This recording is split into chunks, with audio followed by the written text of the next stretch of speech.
ذی قعدہ کے مہینے میں مکہ مکرمہ سے 10 میل کے باہر حدیبیہ کے مقام پر ایک پیچ اپ ہوا مسلمان اور مشرکین کے درمیان.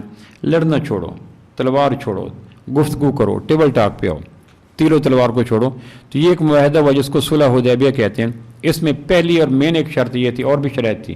ایک شرط یہ تھی کہ 10 سال تک ہم ویپن لیس ہو جائیں گے، ہتھیار نہیں اٹھائیں گے، کوئی حملہ نہیں کرے گا. اس پہ سائن ہو گیا. اس میں ساتھ ایک اور شک یہ بھی تھی کہ اگر کوئی اور قبیلہ صلح حدیبیہ کی ان شرائط کو مان کر اس صلح کا حصہ بننا چاہے تو وہ بھی آ سکتے. ایک قبیلہ تھا بنو بکر، اس کا دوستی تھی قریش مکہ کے ساتھ، انہوں نے کہا ہمیں بھی شامل کرو. ایک قبیلہ تھا بنو خزاع، اس کی دوستی تھی مسلمانوں کے ساتھ، انہوں نے کہا ہمیں بھی شامل کرو. جس طرح مشرکین مکہ اور اللہ کے محبوب کی مسلسل جنگیں ہوئی، بدر ہوئی، احد ہوئی، خندق ہوئی، اس طرح ان دو قبیلوں کی بھی جنگیں ہوتی رہتی تھی، بنو بکر اور بنو خزاع کی جنگیں ہوتی. تو بنو خزاع افرادی اعتبار سے زیادہ تھے بنو بکر سے، تو انہوں نے کہا ہمیں بھی شامل کریں. تو مشرکین مکہ نے کہا بنو بکر ہمارے ساتھ مل کر صلح حدیبیہ کے معاہدے میں شامل ہونا چاہتے ہیں. آپ نے کہا ٹھیک ہے. بنو خزاع نے کہا ہم بھی مسلمانوں کی طرف سے شامل ہونا چاہتے ہیں. تو یہ بھی اسی معاہدے کی ڈور میں بند گئے کہ ہم لڑیں گے نہیں. 22 مہینے کے بعد، 22 مہینے تک یہ معاہدہ چلتا رہا. 22 مہینے کے بعد بنو بکر نے مشرکین مکہ سے اسلحہ لے کر، افراد لے کر رات کی تاریکی میں بنو خزاع کے اوپر حملہ کر دیا. 22 مہینے کے بعد رمضان سے جو پہلے مہینہ آتا ہے اس مہینے میں حملہ کر دیا. مشرکین مکہ بنو خزاع بھول چکے تھے کہ اب لڑائی ہوگی نہیں ہماری. انہوں نے اسلحہ رکھ دیا، تیر رکھ دیا، لڑنا جھگڑنا رکھ دیا، کام کاج پہ آگے. 22 مہینے کے بعد جب اچانک حملہ کیا اور مشرکین میں سے صفوان اور اکرمہ اور سہیل اور بے شمار افرادی قوت اور اسلحہ ساتھ مل کر انہوں نے راتوں رات حملہ کیا بنو خزاع کے اوپر. ان کے بے شمار لوگ مارے گئے، حتیٰ کہ رات کو ڈر کے بیچارے بھاگ کے حرم میں گئے تو انہوں نے حرم کے اندر بھی قتل کیا، حرم بھی خون میں نہا گیا. تو اس واقعہ کی خبر اللہ نے اپنے محبوب صلی اللہ علیہ وسلم کو مدینہ منورہ میں عطا کر دی کہ آپ کے ساتھ مل کر معاہدہ صلح حدیبیہ میں آنے والے بنو خزاع کے اوپر بنو بکر نے قریش کو ساتھ لے کر رات کی تاریکی میں حملہ کر دیا. سیدہ بخاری کی روایت، سیدہ میمونہ رضی اللہ عنہ ہماری جو ماں ہیں، ان کے گھر میں آپ علیہ السلام کی رات تھی. تو کہ حضرت میمونہ کہتے ہیں رات کے پچھلے پہر اللہ کے محبوب اٹھے، وضو کیا اور تہجد کے لیے مصلی پہ کھڑے ہوئے تو آپ نے فرمایا لبیک لبیک لبیک نصرتا نصرتا نصرتا، میں حاضر میں حاضر میں حاضر، آپ کی مدد کی جائے گی، آپ کی مدد کی جائے گی، آپ کی نصرت کی جائے گی. یہ جملے عام معمول سے ہٹ کے تھے، عام معمول سے. سیدہ میمونہ کہتے ہیں نفل سے آپ فارغ ہوئے تہجد سے تو میں نے پوچھا یہ کس کو لبیک آپ نے فرمایا اور کس کو نصرتا فرمایا؟ تو آپ فرمایا کہ جبریل نے مجھے بتلایا کہ اللہ کے محبوب بنو خزاع پر ظلم کیا ہے بنو بکر نے قریش مکہ کو ساتھ لے کر. تو یہ بہت بڑا نقص ہو گیا. اب مسلمانوں کا ذمہ تھا کہ اپنے ساتھ دینے والوں کا ہاتھ، یہ اسلام کا حسن ہے کہ جس کے ساتھ تعاون ہو پھر آدمی اس کا ساتھ دے. میں ایک خطیب کے لیکچر سن رہا تھا، میں سوچتا ہوں کبھی جب آدمی دین سے ہٹ کے مسلک پہ آتا ہے تو کیسی کیسی کلبازیں کھاتا ہے. وہ کہنے لگے دیکھ لیں کہ لبیک لبیک لبیک کا نعرہ تو اللہ کے نبی نے لگایا تھا. میں ہکو بکو ہو گیا. کہنے لگے شکر کرو 2 سالوں سے حج بند ہے، ورنہ اگر حج ہوتا تو وہاں لبیک اللہم لبیک کے بجائے لبیک لبیک لبیک یا رسول اللہ لبیک کے ہم نعرہ لگا دیتے.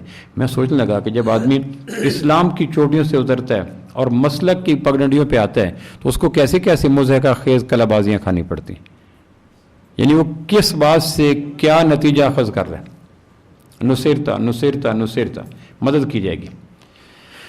آپ نے فرمایا کہ میمونہ بنو خزاع پہ زیادتی ہوئی اور قریش مکہ نے ساتھ دیا اور رات کی تاریکی میں ظلم ہوا اور بنو خزاع بے گناہ مارے گئے اور 23-24 کے لگ بھگ قتل ہو گئے. بیت اللہ کے صحن کو بھی خون سے رنگین کر دیا گیا. قتل و غارت ختم ہوئی تو عمر بن سالم بنو خزاع کا ایک شخص تھا، وہ 40 آدمیوں کو لے کر 3 دن کے بعد مدینہ پہنچ گیا، کیونکہ اس نے شکایت تو اللہ کے نبی سے کرنی تھی. آپ مسجد نبی میں تشریف فرما ہیں اور وہ وہاں پہنچ گیا. پہنچنے کے بعد جب وہاں پہنچا یہ کام اس نے 12:30 کرنا تھا. حسن انتظام دیکھ لیں انتظامیہ اپنا، یہ کام 12:30 کرنا تھا. تو یہ کام ہو رہا ہے 1 بجے. اسلام کا حسن ہے، ہر چیز کو مینج کرو، خوبصورتی اس میں ہے. اب اس میں کتنوں کا نقصان ہوا اور کون سبب بنا؟ میں یہ کہہ رہا ہوں کہ ہر آدمی کو اپنی ڈیوٹی کا پتہ ہونا چاہیے. سلیمان علیہ السلام کو اوپر سے سورج کی کرن آئے, کہنے کہ یہاں ہدہد تھا, کہاں گیا؟ ہوا میں قرآن میں آتا ہے نا سورہ سبا میں, اوپر سے سورج کی کرن آئی, کہنے لگے کرن کیوں آئی؟ کہنے لگے ہدہد تھا. کہنے لگے ہدہد کی ڈیوٹی یہاں تھی, وہ یہاں سے بتائے بغیر غائب کیوں ہوا؟ میں اس کو ذبح کر دوں گا. سلیمان علیہ السلام, میں تو اس کو ذبح نہیں کرتا, میں اس کی بات کر رہا ہوں. کہنے کہ سلیمان علیہ السلام کہنے کہ میں اس کو ذبح کر دوں گا, یہ اپنی جگہ سے بغیر بتائے کیوں گیا؟ یعنی حسن انتظام دیکھیں. سلیمان علیہ السلام کہہ رہے ہیں جب اس کی ڈیوٹی میں نے لگائی ہے کہ یہاں پروں کے ساتھ سورج کی دھوپ کو روکنا ہے, یہ بغیر بتائے دائیں قرآن مجید میں لفظ آتا ہے, میں اس کو ذبح کر دوں گا. اس سے علماء نے لکھا کہ جس کی ڈیوٹی جو ہو اگر وہ پوری نہ کرے تو اس پہ سختی کی جائے. کہ تیری ڈیوٹی تھی 12:30 بجے یہ کام کرنا, تم 1 بجے کیوں کر رہے ہو؟ کیوں؟ آگے دوسرا مصرع حضرت کا ذوق یہ فرما رہے میں شدید عذاب دوں گا, میں نہیں کہتا وہ. مقصد یہ تھا کہ اسلام کا حسن ہے کہ جس کی جو ڈیوٹی ہو اس کو کیا جائے تاکہ کسی اور کو اس میں نقصان نہ ہو. تو آپ نے 3 دن کے بعد یہ لشکر پہنچ گیا, عمر بن سالم رضی اللہ عنہ بعد میں مسلمان ہو گئے کہ اللہ کے نبی ہمارے ساتھ زیادتی ہوئی. آپ فرمایا آپ کی خبریں مجھے پہلے پہنچ چکی ہیں. پھر آپ نے انتظام کے لیے ایک قاصد کو بھیجا مکہ مکرمہ 3 سکے دے کر. مشرکین مکہ سے ملو اور ان سے کہو کہ یہ صورتحال ہے, بولو کیا چاہتے ہو. پہلی شک یہ تھی کہ بنو خزاع کا خون بہا دیا جائے, جو ان کے 24 یا 25 یا 20 قتل ہوئے, اس کا خون بہا دیا جائے. اگر یہ ممکن نہیں تو بنو بکر کو ساتھ تعلق توڑنے کا آپ بھی اعلان کریں, بنو خزاع بھی اعلان کرے, میں بھی اعلان کرتا ہوں, اور ہم تینوں مل کر بنو بکر کے خلاف حملہ کریں. اور اگر یہ بھی ممکن نہیں ہے تو آمنہ کے لال کی طرف سے صلح حدیبیہ کے ختم کرنے کا اعلان کیا جاتا ہے. یہ 3 سکے دے کر پھر آپ نے بھیجا مدینہ سے ایک سفیر کو مکہ میں. جب یہ مکہ پہنچے تو حرم خون آلود ہو چکا تھا, داستانیں عام تھیں کہ بنو بکر نے زیادتی کی. تو سفیر نے جا کے کہا مجھے اللہ کے نبی نے یہ بات کہہ کے بھیجی ہے, کیا کرنا؟ یہ اس وقت نشے میں تھے.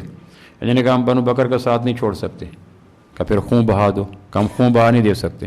کہ پھر صلح حدیبیہ ختم کرو. کہ ختم کرنے کا اعلان کرتے ہیں. نشے میں آ گئے, بدمست ہو گئے. وہ قاصد واپس مدینہ آ گیا کہ مکہ کے مشرکین نہ بنو بکر سے ہاتھ اٹھاتے ہیں, نہ خون بہا دیتے ہیں, اور صلح حدیبیہ کے ختم کرنے کا اعلان کرتے ہیں.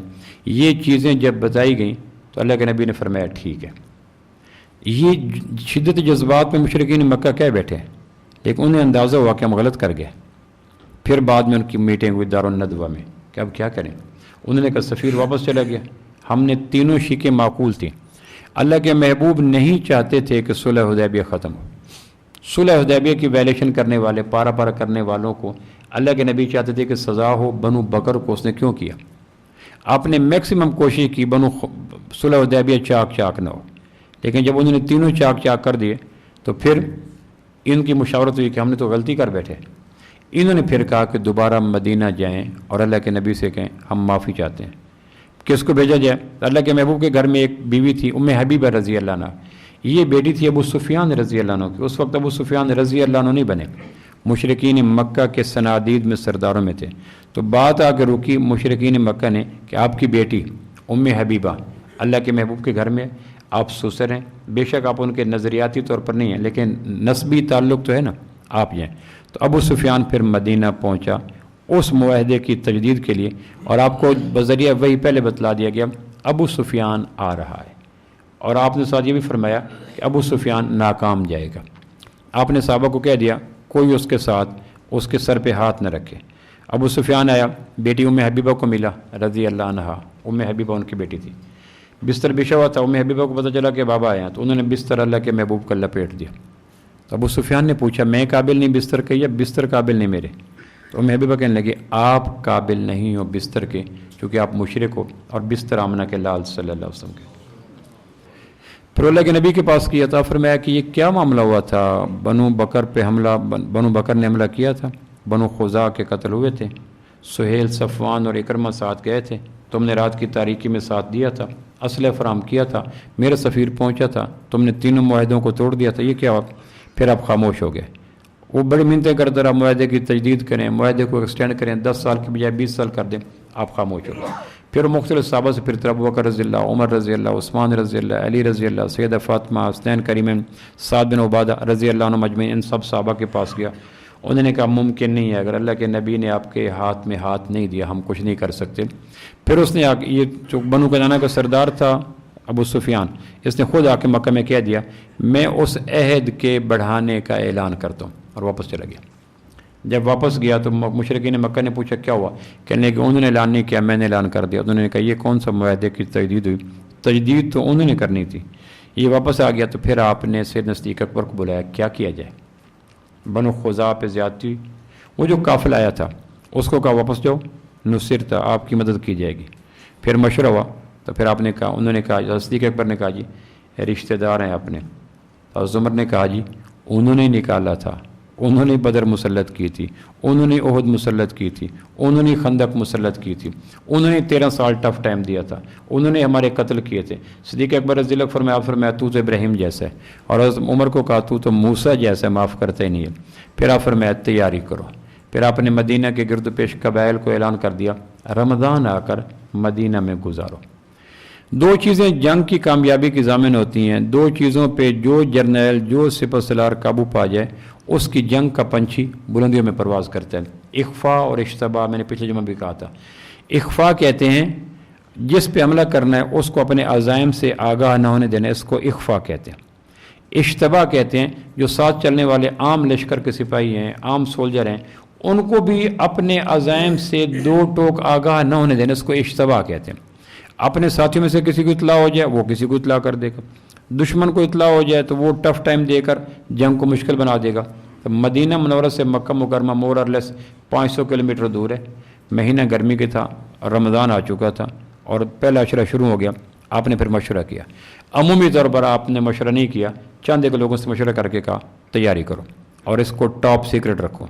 جب آپ نے طبل علم بجا دیا بھائی ہم کہیں جانے والے ہیں، سم ویئر ان حجاز، ہم حجاز میں کہیں جانے والے ہیں، پوچھ رہے تھے تو آپ نے کہا چلو چلو. جب اللہ کے نبی کسی بات کو مخفی رکھتے تھے تو صحابہ اس کو قریدتے نہیں تھے، چلو چلو. اور جب کھول دیتے تھے تو پھر اس میں مزید میخنی نکالتے تھے. آپ نے کہا چلو. چونکہ آپ کو اندازہ تھا 10 دن لگیں گے کم و بیش مدینہ سے مکہ، اور رمضان ہے اور آگے کوئی مزاحمت پیش آ سکتی ہے. آپ نے طبل علم بجایا اور لوگوں کو کہا کہیں جانا ہے تیار ہو جاؤ. ابھی نکلنے کا عہد شروع کیا تو ایک صحابی ہیں بدری حاتب بن ابی بلتہ رضی اللہ عنہ، یہ بدر کے صحابی ہیں، یمن کے اصل رہنے والے تھے. بنو اسد ایک قبیلہ تھا مکہ مکرمہ میں، ان کے ساتھ ان کی دوستی تھی. ان کی دوستی کی بنا پر یمن چھوڑ کر مکہ آ گئے تھے. پھر مکہ میں اسلام کی شمع روشن ہوئی تو یہ بھی پروانے بن کر مسلمان ہو گئے. اصل مکی نہیں تھے، اصل قریشی نہیں تھے.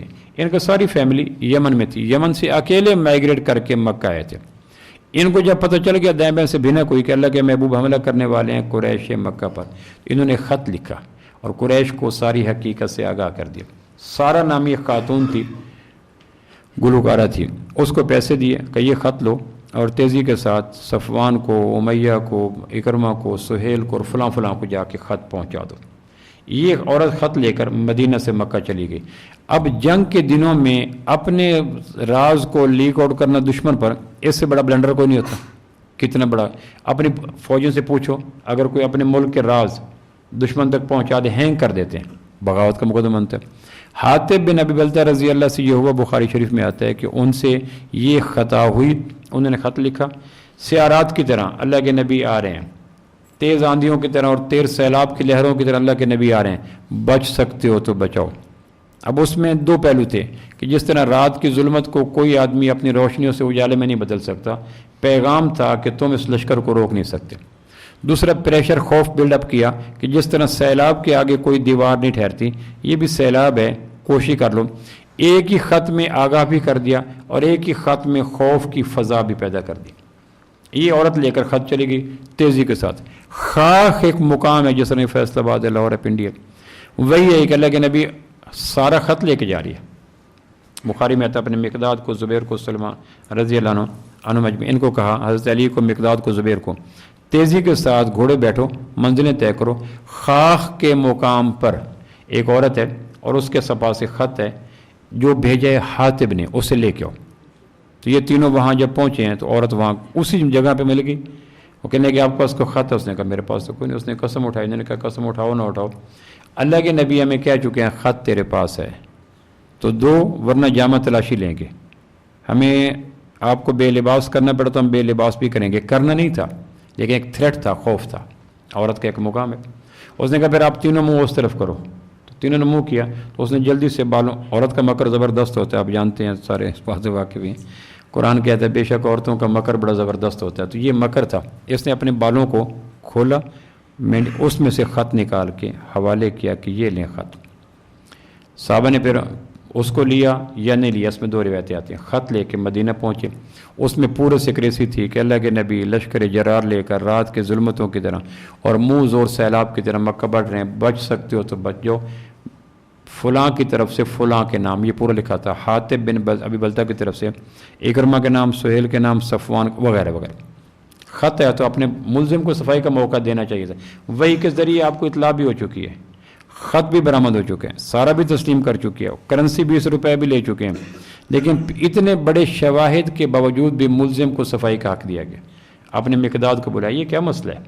انہوں نے کہا کہ نبی جلدی نہ کریں, نہ میں کافر ہوا نہ میں مرتد ہوا, پہلے یہ یقین رکھیں.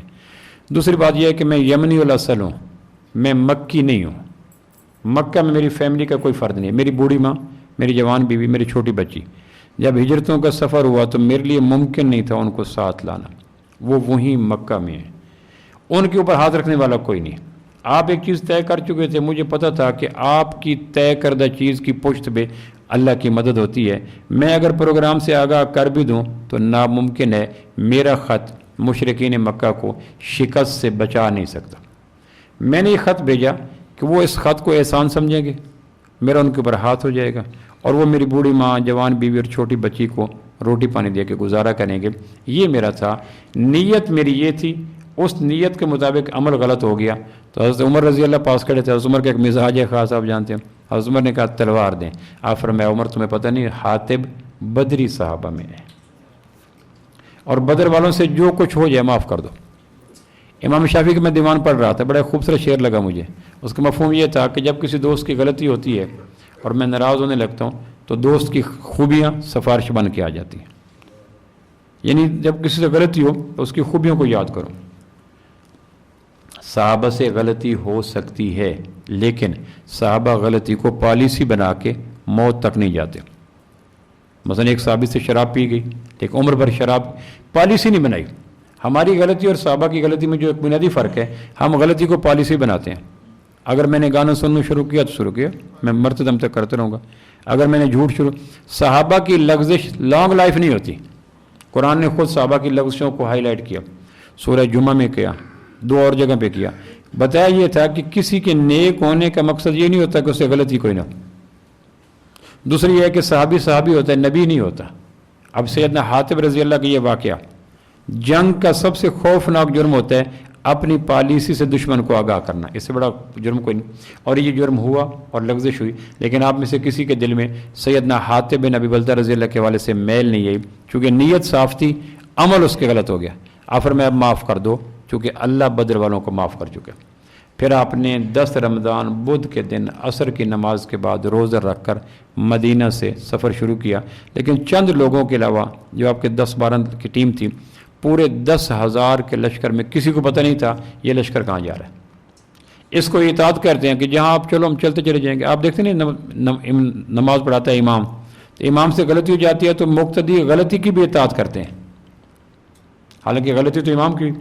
امام نے سجدہ صاحب کیا تو امام سے کہا جائے بھائی غلطی آپ نے کی, تیسری رکعت میں بیٹھنا کھڑا نہ تھا, بیٹھے کیوں نہیں. لیکن وہ کہتے ہیں امام ماننے کا مقصد یہ ہے کہ غلطی میں بھی امام کی غلطی کی اطاعت کیجیے.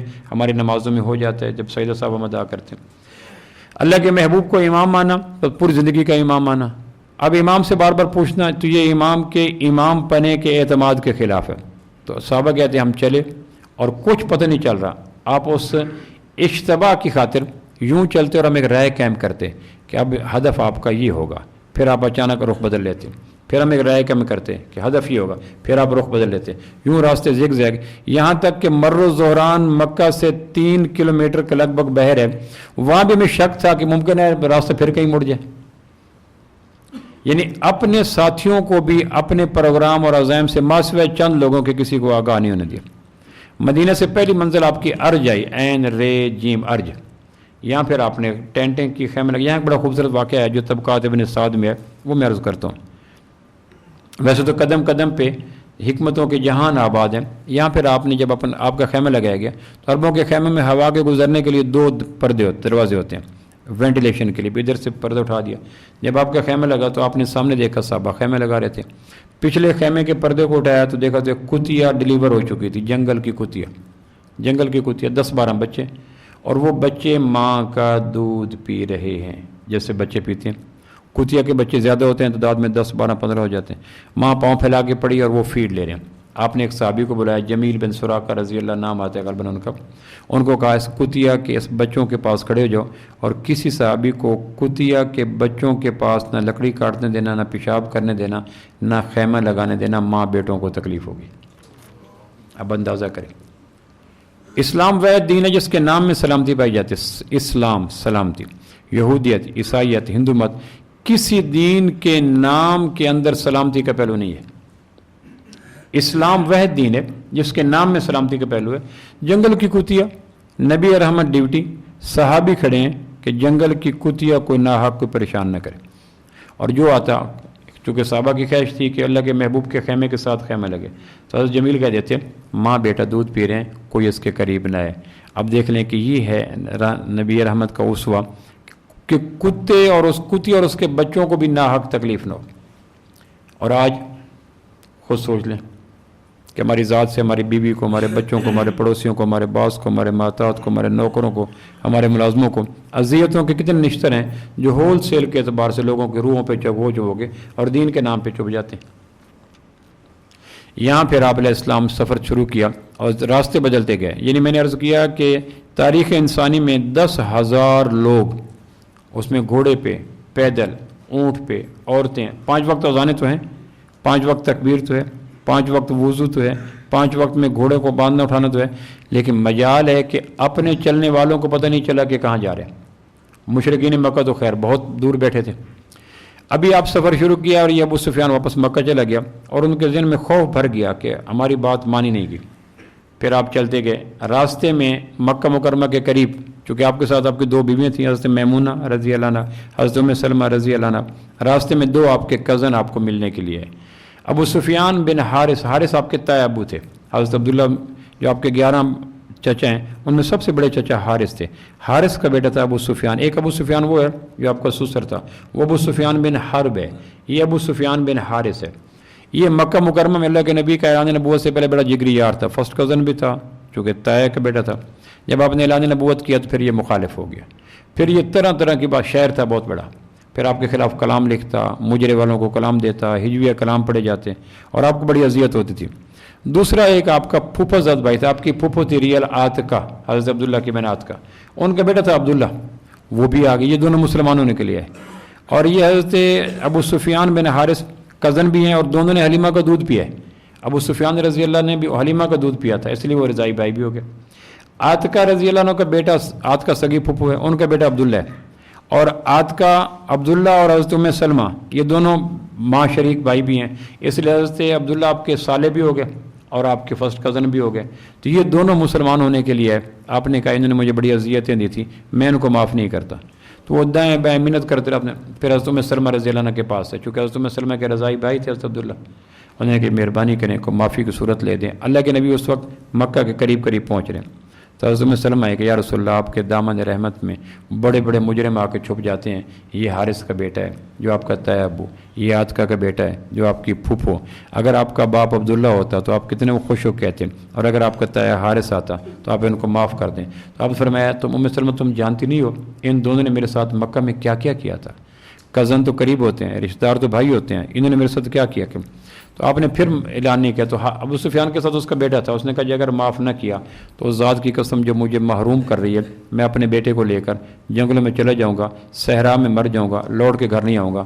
پھر حضرت علی کے پاس ہے، حضرت علی نے کہا تمہیں ایک بتاؤں ایک بات، اس سے امید ہے تمہاری معافی ہو جائے گی۔ کہنے کہ کیا؟ کہنے کہ تم برادران یوسف ہو اور تم نے یوسف کو اپنے یوسف کو مدینہ بھیج دیا تھا، جس طرح برادران یوسف نے اپنے بھائی یوسف کو کنعان کے کنویں میں پھینکا، تم برادران یوسف ہو اور تم نے اپنے یوسف کو مکہ مکرمہ سے نکال کر مدینہ کے کنعان کے کنویں میں پھینکا تھا۔ تو جب مصر کا تخت ملا حضرت یوسف علیہ السلام کو تو برادران یوسف نے جو جملے پاس کیے تھے تم وہی جملے پاس کرو۔ مجھے یقین ہے کہ ان کے جملوں کے جواب میں جو یوسف علیہ السلام نے اپنے 11 بھائیوں کو کہا تھا، اللہ کے نبی بھی تمہیں وہی کہہ دیں گے۔ یہ سیدنا علی نے مشورہ دیا حضرت عبداللہ کو اور حضرت ابو سفیان کو۔ تو انہوں نے پھر آ کے آیت پڑھی سورہ یوسف والی، انا کننا لخاطئین، ہم تو جو لمبی آیت تھی، جو برادران یوسف نے یوسف علیہ السلام کے سامنے کہا تھا ہم معافی چاہتے ہیں، ہم خطا کار ہیں۔ جب آپ نے یہ جملہ سنا تو آپ نے فوراً وہی جملہ فرمایا جو مصر میں یوسف علیہ السلام نے کہا تھا، لا تثریب علیکم اليوم، تمہاری غلطی کو نہیں، چلو تم معاف کیا۔ اور یہ دونوں پھر جدی دشمن صحابی بن کے اللہ کے نبی کے ساتھ دوبارہ مکہ کے لشکر میں شامل ہو گئے۔ امت کو بتلایا۔ میں کبھی کبھی سوچتا ہوں فتح مکہ کا چیپٹر اس دور میں بڑا ضروری ہے، کیونکہ ہم ایک منتقم مزاج ہیں، نہ صلح کرنی اور لڑائی کے زمانے کی طوالت پہ فخر کرنا۔ ہمارے دیہاتوں میں تو ایسا ہوتا ہے، میں 20 سال سے میرا سلام دعا ختم ہے، 25 سال سے بول چال ختم ہے، 30 سال سے ہم کبھی آئے گئے نہیں ہیں۔ یہ جملہ جب دہرایا جاتا ہے نا تو اس میں ایک گنا فخر ہوتا ہے، اس میں ایک عزت ہوتی ہے۔ جتنے لڑائی کا زمانہ طویل ہو اتنا ہی اس زمانے سے ہم اپنی عزت لیتے ہیں۔ میرا کبھی بول بلارا نہیں ہے۔ اس دور میں فتح مکہ بڑا ضروری ہے کہ ابو سفیان نے کیا کہا، عبداللہ نے کیا کہا، آپ نے معاف کر دیا۔ راستے میں حضرت عباس مل گئے۔ حضرت عباس اپنی فیملی کے ساتھ ہجرت کر کے مدینہ آ رہے تھے۔ آپ نے ان کو کہا بچوں کو مدینہ بھیج دو اور تم میرے ساتھ مکہ چلو۔ چلتے چلتے رات کو عشاء کا وقت آیا تو یہ قافلہ جا کر مدینہ منورہ سے 3 میل باہر یا 3 کلومیٹر باہر ایک پہاڑی سلسلہ ہے، مطلب طویل لمبا ابھی موجود ہے، مر و زہران، وہاں جا کر آپ نے قیام فرمایا اور آپ نے حکمت عملی کے ساتھ فرمایا جتنے لوگ ہیں ہر شخص اپنا آگ کا الاؤ الگ روشن کرے، تاکہ اہل مکہ کے دلوں میں اگر مزاحمت کا یا سامنے پنجہ آزمائی کا خوف ہو تو زیادہ لشکروں کو دیکھ کر، آگ کو دیکھ کر وہ لڑنے کا جذبہ ختم کر دیں گے۔ تو 10,000 کم و بیش مقامات پہ آگ جلی تو اہل مکہ نے دیکھا کہ مر و زہران کے پہاڑوں پہ جگمگ جگمگ جگمگ۔ تو یہ پھر 2-3 آدمی بدیل، حکیم اور ابو سفیان، یہ بڑے سردار تھے۔ یہ پھر وہاں سے آئے کہ یہ کون ہے؟ انہوں نے کہا یہ بنو خزاع نہ ہو۔ ان کے ذہن میں لاشعور میں خوف تھا کہ بنو بکر پہ نے حملہ کیا تھا، بنو خزاع پر وہ حملہ کرنے کے لیے۔ تو یہ ابو سفیان کہنے لگا بنو خزاع کے پاس اتنی افرادی قوت کہاں سے ہو سکتی ہے؟ یہ تو پورا مر و زہران جگمگ کر رہا ہے، لگتا ہے یہ لاکھوں کی تعداد ہے۔ تو حضرت عباس چونکہ ابھی یہیں سے واپس ہوئے تھے تو حضرت عباس نے لشکر کو دیکھا، افراد کو دیکھا تو ان کی خواہش تھی اہل مکہ اللہ کرے سامنے مزاحمت پہ نہ آئیں ورنہ گجر مولی کی طرح کاٹ دیے جائیں گے۔ جب مر و زہران پہاڑ پہ جا کر اللہ کے محبوب کا خیمہ لگایا گیا، قصوہ اونٹنی ساتھ باندھی گئی تو حضرت ابو سفیان نے قصوہ اونٹنی وہاں سے لی، اس پہ بیٹھے اور مر و زہران پہاڑ کی جڑ میں چلے گئے کہ کوئی گوالا مل جائے، کوئی مکہ کا آدمی مل جائے، چونکہ رات ہو چکی تھی۔ اور میں اس کو خبر دوں کہ یہ جس کے متعلق تم کنفیوز ہو رہے ہو نا، یہ اللہ کے محبوب کا لشکر ہے اور بنو خزاع کی مدد کے لیے مکہ سے مدینہ سے مکہ آ چکا ہے۔ اتنے میں جب جڑ پہ اترے ہیں تو وہاں ابو سفیان کو دیکھا، حکیم کو دیکھا، بدیل بن ورقہ کو دیکھا، یہ تینوں مشرکین مکہ تھے، یہ تینوں پھر صحابی بن گئے۔ اس وقت تینوں مشرک تھے تو ان کو جا کے انہوں نے پہچان لیا آواز۔ حضرت عباس نے حضرت ابو سفیان کو کہا جانتے ہو یہ کون ہے؟ کہنے کہ یہ کیا ہوا؟ کہنے کہ یہ اللہ کے محبوب ہیں۔ وہ مر گئے۔ کہنے کہ یہ کیا ہوا؟ کہ وہ جو تم نے معاہدہ شکنی کی تھی اور بنو بکر کو ویپن دیے تھے اور حملہ کے لیے تیار کیا تھا، یہ وہ لوگ آ گئے۔ انہوں نے کہا عباس کو بچانے کی صورت بناؤ۔ کہنے کہ پھر میرے ساتھ قصوہ اونٹنی پہ بیٹھ جاؤ۔ پورے 10,000 کے ارد گرد جو پہرے پہ ڈیوٹی تھی اس کے انچارج فاروق اعظم رضی اللہ عنہ تھے۔ حضرت عباس کو انجانا خوف تھا کہ اگر حضرت عمر نے دیکھ لیا کہ میں ابو سفیان کو لے کے جا رہا ہوں تو ابو سفیان نے حضرت عمر نے قصوہ اونٹنی کی رعایت رکھے بغیر نیزے مار مار کے میرے اس اونٹنی کے بروز ابو سفیان کا تکہ بوٹی کر دینی ہے۔ تو انہوں نے پھر جلدی جلدی ابو سفیان کو بٹھایا اور تیزی کے ساتھ کپڑا اڑا کر اللہ کے محبوب کا خیمہ تھا وہاں لائے۔ تو راستے میں لوگوں نے دیکھا چونکہ جگہ جگہ پہ آگ کے علاوہ روشن تھے تو پہچانے گئے۔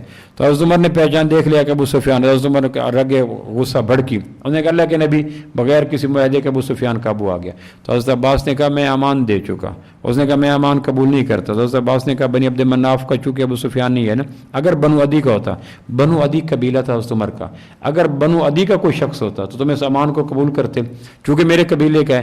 اس لیے یہ کہہ کر انہوں نے اونٹ سے اتارا اور دھکا دے کر اللہ کے محبوب کے خیمے کا کہ یہاں چلے جاؤ، یہ اس وقت واحد مقام ہے آپ سے بچنے کا۔ اللہ کے محبوب نے دیکھا تھا ابو سفیان کلا بازیاں کھاتا، وہاں دوبارہ خیمے میں آ گیا۔ تو آپ فرمایا یہ کیا ہوا؟ کہ اللہ کے نبی اس طرح مجھے عباس لے کے، پھر اللہ کے نبی نے اتنے عشاء کی اذانیں شروع ہو گئی، لوگ نماز پڑھنے لگے تو آپ نے حضرت عباس کو کہا ایسی جگہ پہ ابو سفیان کو بٹھاؤ جہاں یہ نماز کو دیکھ، چونکہ مکہ میں نماز نہیں تھی، جماعت کی نماز، 5 وقت کی نماز، رکوع سجود قیام، یہ جو اب نماز ہے یہ پوری حیت کے ساتھ پہلی دفعہ ابو سفیان جماعت کے روپ میں دیکھ رہا تھا۔ تو حضرت ابو سفیان کو حضرت عباس کے حوالے کر کے، اس وقت حضرت ابو سفیان نے ابو سفیان کو حوالے کیا حضرت عباس کے اور کہا اس کو نماز دکھاؤ۔ اذان ہوئی، اللہ کے محبوب نے اللہ اکبر کہی، اور پھر سب جو 10,000 یا 15,000 یا 12,000 وہ سب نے اللہ اکبر۔ ابو سفیان دیکھ رہے یہ کیا ہو رہا ہے، رکوع میں جا رہے ہیں رکوع، سجدے میں جا رہے ہیں سجدہ، کوئی پیچھے سردار ہیں بڑے، کوئی اف بھی نہیں کر رہا۔ اس نے کہا کہ اتنی اطاعت تو میں نے دنیا میں کسی بادشاہ کی نہیں دیکھی کہ تمہارا بھتیجا جو کہتا ہے وہی کرتے چلتے جائیں، یہ بڑی مشکل ہے اطاعت کرنا، میں نے تو کبھی اتنی اطاعت دی۔ یہ کافر نماز سے امت کا سبق لے رہا ہے کہ اتنی اطاعت کے رکوع میں جاتے ہیں تو رکوع میں، سجدے میں جاتے ہیں سجدے میں کھڑے ہوتے ہیں۔ تو اس پہ حضرت عباس نے کہا کہ یہ کیا ہے؟ اس نے کہا یہ بتاؤ کہ تمہارے بھتیجے کی عمر بھر ایسے ہی اطاعت کرنی پڑے گی کہ جس طرح نماز میں اطاعت کی جا رہی ہے، کہ جو تمہارا بھتیجا کہتا ہے وہ کرتے چلے جاتے ہیں۔ تو حضرت عباس چونکہ مسلمان تھے، حضرت عباس نے ایک بات کو آگے کی، کہنے کہ تم دیکھ رہے ہو کہ اللہ کے میرے بھتیجے ایک ہی بات کرتے ہیں، اللہ اکبر، یہ نہیں کہتے رکوع میں چلے جاؤ، اللہ اکبر یہ نہیں کہتے قیام کر لو، اللہ اکبر یہ نہیں کہتے سجدے میں چلے جاؤ، لفظ ایک ہی ہوتا ہے۔ لیکن صحابہ جانتے ہیں کہ اس اللہ اکبر کا منشا رکوع ہے، اس اللہ اکبر کا منشا سجدہ ہے، تو ہمیں پوری زندگی اللہ کے محبوب کے حکم نہیں، اللہ کے محبوب کی منشا کو دیکھ کے چلنا پڑے گا کہ اللہ کے محبوب کا اس اللہ اکبر سے منشا کیا ہے۔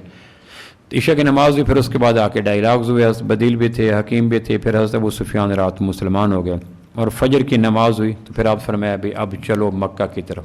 تو حضرت عباس نے کہا اللہ کے نبی مکہ والے مزاحمت نہ کریں، تو آپ نے پھر مزاحمت کم کرنے کے لیے فرمایا جو ابو سفیان کے گھر چلا گیا اس کو معافی کا اعلان کر، یہ ابو سفیان بدر میں، یہ ابو سفیان احد میں، یہ ابو سفیان خندق میں، 10,000 کا لشکر لے کے ابو سفیان خندق میں آیا تھا۔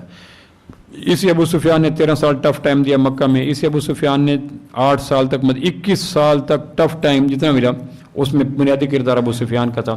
آپ فرمایا جو ابو سفیان کے گھر چلا جائے گا اس کو کچھ نہیں کہا جائے گا۔ تو ابو سفیان کہنے لگے کہ میرا گھر تو چھوٹا سا ہے، آپ فرمایا جو حرم میں چلا جائے گا اس کو بھی کچھ نہیں کہا جائے گا۔ انہوں نے کہا یہ حرم کا اتنا دائرہ وسعت نہیں ہے، آپ فرمایا جو اپنے گھر میں چلا جائے گا اس کو بھی کچھ نہیں کہا جائے گا۔ انہوں نے کہا یہ بعض لوگوں کے پاس گھر بھی نہیں ہے، پہاڑوں پہ رہتے ہیں، آپ فرمایا جو ہتھیار پھینک دے گا اس بھی کچھ نہیں کہا جائے گا۔ تو یہ میکسیمم آپ نے فضا بنائی کہ حملہ کا جواب دینے کے لیے لوگ نے بچاؤ کی تدبیر نے یہ کر لو معاف، یہ کر لو معاف۔ پھر کہا اچھا ابو سفیان نے کہا میں جا کے مکہ والوں کو بتاؤں، مکہ والوں کو تو پتہ بھی کوئی نہیں، کچھ نہیں، یہ کیا ہو رہا ہے، یہ کون ہے؟ آپ فرمایا باقیوں کو بھیج دو، بدیل کو بھیج دو، حکیم کو بھیج دو۔ ابو عباس کو کہا ابو سفیان کو اس جگہ بٹھاؤ جہاں سے لشکر گزر کے مر زہران سے اتر کر مکہ جائیں گے۔ پھر آپ نے ایک نئی حکمت عملی جاری کی، 5,000 لشکر جو 10,000 تھا 5,000 کو 10 حصوں میں تقسیم کیا، اور ان کے 10 حصوں میں کہا تم الگ الگ حصے ہو کے گزرو تاکہ ابو سفیان پہ ایک نفسیاتی پریشر پڑ جائے، اور پھر گزرتے ہوئے نعرہ تکبیر 3 دفعہ ضرور بلند کرنا۔ میں کبھی سوچتا ہوں کہ نعرہ تکبیر میدان جنگ کا تھا، اب چونکہ مسجد میدان جنگ ہے نعرہ تکبیر یہاں بھی شروع ہو جاتے ہیں، ورنہ ایکچولی نعرہ تکبیر بنیادی طور پر جنگوں کا نعرہ تھا، مسجدوں کا نعرہ نہیں تھا۔ اور جب سے مسجد میدان جنگ بنی ہے تو مومنین پھر یہاں بھی نعرہ تکبیر لگا کر کام شروع کر دیتے ہیں، وہ سچے ہوتے ہیں چونکہ مسجد اللہ کا شکر ہے ابو سفیان کی طرح اس دور میں مر و زہران کا کام دے رہی ہیں۔ تو آپ فرمائے ہر گزرنے والا لشکری 3 دفعہ نعرہ تکبیر بلند کرے، کسی کے لشکر میں 500، کسی کے 1000، اور ابو سفیان کھڑا تھا پہاڑ کی چوٹی پر اور آگے پھر آ رہا تو پھر پوچھتا ابو سفیان اس سے حضرت عباس سے یہ کون ہے کہ خالد ہیں، یہ کون ہے کہ ابھی درد ہیں، یہ کون ہے؟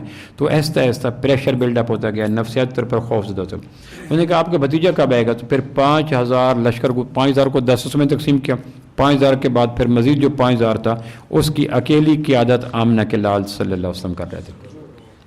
سب سے پیچھے اللہ کے محبوب تھے، پھر آپ کی ٹھوڑی لگ رہی تھی، آپ کے اونٹ کے پالان کے ساتھ کالے رنگ کا امامہ پہنا ہوا تھا، ٹھوڑی لگ رہی تھی، اور پھر کہا وہ اللہ کے محبوب جا رہے ہیں۔ اور جب یہ منظر قائم ہو گیا آپ نے کہا ابو سفیان کو بھیج دو مکہ میں، ذہن میں ہو گیا کہ ابو سفیان مزاحمت نہیں کرے گا کیونکہ پتہ چل گیا اندر سے پگھل چکا ہے، ٹوٹ چکا ہے لشکر، افراد، قوت۔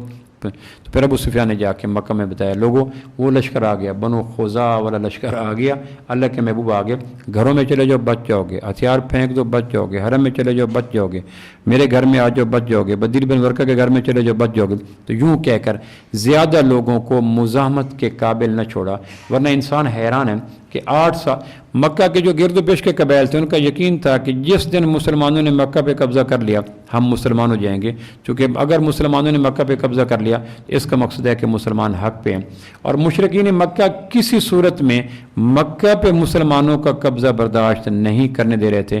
اور تاریخ کے بڑے بڑے لوگ حیران ہیں جو سپہ سالار ہیں کہ صرف 21 یا 22 پھر جب آپ مکہ میں پہنچے ہیں لشکر نے اترے، پھر آپ نے کہا مختلف پہاڑوں کی چوٹیوں پہ چلے جاؤ۔ وہ جو 10 لشکر تقسیم کیے تھے اکٹھے نہ جاؤ، پھر بکھر گئے مشرق مغرب زیریں بالا، پھر ہر پہاڑ کی چوٹی سے نعرہ تکبیر بلند کرتے ہوئے لشکر نیچے اترے۔ پھر آپ نے فلاں جگہ پہ جا کر دوبارہ 10,000 ہم اکٹھے ہو جائیں گے، تو پھر دوبارہ مکہ میں آ کے 10,000 لشکر اکٹھے ہو گئے۔ ایک طرف سے مزاحمت کی اکرمہ صفوان اور انہوں نے وہاں پھر 21 22 یا 14 15 کے لگ بھگ مارے گئے، خالد کے زد میں آ کر 2 یا 4 مسلمان شہید ہوئے۔ اس پہ دنیا حیران ہے کہ مکہ جیسی چیز کی مزاحمت کے لیے حیران ہے کہ صرف 15-16 آدمی مرے، وہ بھی ان کی غلطی تھی، اور مکہ میں آپ پہنچ گئے۔